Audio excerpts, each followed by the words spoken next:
L'équilibre au repos sur un plan incliné. Voici une rampe. Ici, au sommet, il y a toi.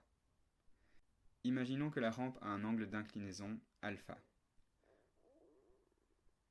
Voici la longueur du plan L et la hauteur du plan H. Et toi, ici au sommet, avec une corde, tu dois retenir un tonneau qui a une masse de 100 kg. Est-ce que tu en es capable? Quelle force est-ce que tu vas devoir exercer? Une idée? Alors, heureusement pour toi, tu dois clairement pas exercer une force équivalente au poids de l'objet. Mais alors, une force de combien? Pour résoudre ça, tu vas voir dans ce cours, la logique va devenir un peu tout le temps la même. Tu vas devoir déterminer l'équilibre des forces. Alors, quelle force s'exerce sur un objet qui serait au repos sur un plan incliné? Quelle force s'exerce sur ce tonneau? Eh bien, il y en a trois. Une que tu connais bien parce qu'elle sort dans tous les exercices quand on travaille sur notre planète, c'est la force de poids, grand G. Elle est évidemment dirigée vers le bas.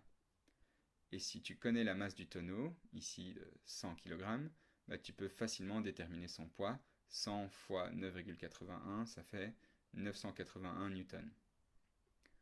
D'autres forces. Évidemment, celle avec laquelle tu tires. On peut appeler ça la force de retenue F. Cette force, elle s'exerce parallèlement au plan. Donc avec ce même angle alpha par rapport à l'horizontale. Et finalement, comme le tonneau repose sur un plan incliné, il y a aussi la force de résistance du plan. On la représente, comme toujours, perpendiculairement à la surface de contact, c'est-à-dire perpendiculairement au plan. Elle est donc également perpendiculaire à F. Et ici, je réinsiste parce que c'est quand même une erreur qui sort souvent, cette force de résistance n'est pas égale au poids. Pour déterminer les grandeurs des forces en jeu, on va devoir faire un petit peu de géométrie. Alors, utilisons la méthode du polygone des forces. Comme on a vu, si l'objet est à l'équilibre sur ce plan incliné, ça veut dire que la force résultante doit être nulle, et donc que le polygone des forces doit se refermer sur lui-même. Dessinons-le ici.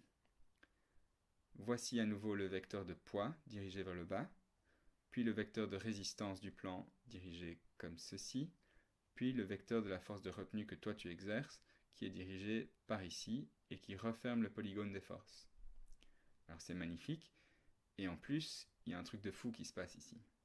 Quand on compare les triangles du plan incliné et du polygone des forces, on constate qu'ils ont tous les deux un angle droit ici, et que cet angle alpha ici, on peut le retrouver là. On avait dit que F était exercé d'un angle alpha par rapport au sol. Et donc, comme on a cet angle droit ici, or G est perpendiculaire à l'horizontale et R est perpendiculaire à F, en fait, on retrouve cet angle alpha entre R et G. Et puis là, paf, on a donc deux triangles, celui du plan incliné et celui du polygone des forces, qui ont les mêmes angles. Ça veut donc dire que ce sont des triangles semblables. Et ça nous permet de faire ce calcul.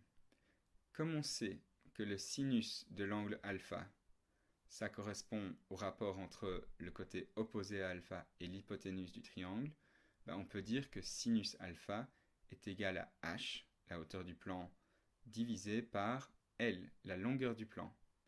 Mais aussi, dans le polygone des forces, sinus alpha est égal à F, la force de retenue, divisé par G, le poids du tonneau.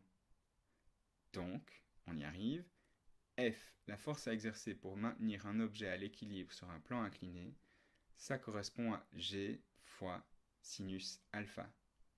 F égale G sin alpha. Et comme on peut aussi dire que sinus alpha est égal à H sur L, on peut aussi dire donc que F égale G fois H sur L. Donc si ton plan est très raide, alpha est très grand, donc sinus alpha, le rapport de H sur L est grand, alors du coup la force à exercer F sera plus importante. Alors que si ton plan a une pente douce, alpha est plus petit, et donc le sinus de alpha, le rapport H sur L est plus petit, et du coup F sera plus petit. Ça rejoint d'ailleurs ce qu'on dirait intuitivement quand on pense à la situation d'ailleurs. Si tu dois soulever quelque chose de très lourd, bah, tu auras plus facile à le tracter le long d'une pente douce que le long d'une pente raide. Pour info d'ailleurs, tu pourrais aussi résoudre ce cas par décomposition des forces. Si on a l'objet à l'équilibre sur un plan incliné ici, et qu'on choisit les axes de notre repère x et y, ben voilà, si l'objet est à l'équilibre, ça veut dire que la résultante doit être nulle selon l'axe x et nulle selon l'axe y.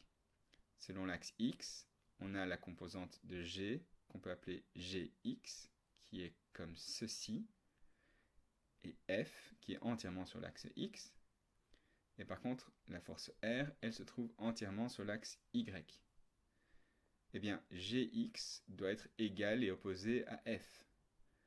Eh bien, Gx, quand on regarde ses coordonnées, on voit l'angle alpha qui se trouve ici, et on retrouve donc que sinus alpha égale Gx sur G, autrement dit que Gx égale G fois sinus alpha, ce qui revient donc à montrer que F égale G fois sinus alpha. C'est bien le même résultat que ce qu'on avait avec le polygone des forces, quand on travaille maintenant avec la décomposition de forces. Et pareil, sur l'axe Y, en fait, on voit que pour être à l'équilibre, GY, qu'on voit là, doit être égal et opposé à R. Or, avec cet angle alpha, on voit que le cosinus de alpha est égal à GY sur G. Autrement dit, que GY égale G fois cos alpha, donc R, la force de résistance du plan, elle vaut G fois cos alpha. Voilà, deux méthodes qui permettent de résoudre assez efficacement ces cas de figure.